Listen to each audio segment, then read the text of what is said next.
Good afternoon, traders. It's Bill Baruch with Blue Line Futures, and it's your midday market minute. Now, we saw a bounce beginning late yesterday ahead of the close. The S&P reached a high of 2840, a major three-star resistance. Some of these gains, some of this little bit of a bounce is paring back now. Ultimately, yesterday was a damaging session in the market. You had a breakdown from a wedge pattern, and we think this weakness should continue ahead of a long weekend. But this stall here, 2840, is exactly where you want to see the market turn around from these early session gains.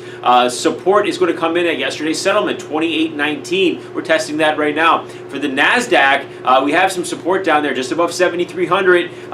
Look at this thing. If it does go down below there, you're going to see continued pressure.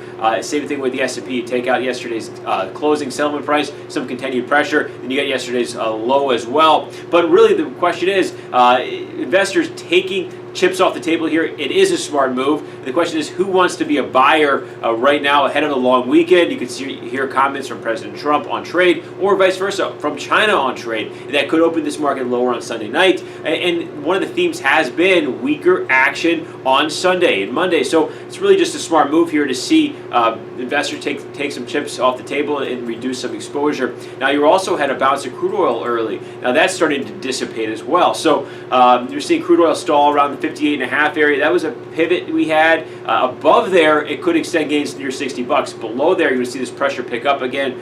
There's a big level of support, 57.30 all the way to 57.90. This aligns 382 retracements on the continuous contract as well as the July contract, going from that December low all the way to that recent high. We get down below there, and this is a complete breakdown. Now, we did say we are neutral, but this action has been very bearish. What we really want to see is it was a bounce to fade. Now, if you were aggressive, you had an opportunity early today, but ultimately, again, $60 was that mark to look at as a great sell opportunity. It doesn't look like it has gotten there, but as well, just be patient, and then coming out of this weekend, it's less, this is a seasonally bullish time of year right now, and now after that, Memorial Weekend has typically brought that top to the market. So do we see continued pressure next week? Very likely so. And then with gold, very tight consolidatory range here, and really just above support. We're looking at support around 1275. This should bring a little bit of a buy opportunity there. But you're seeing treasuries and gold come in here today just a bit, which is surprising, but we wouldn't be surprised as well to see them pick up here just ahead of the long weekend, see some bid in those safe havens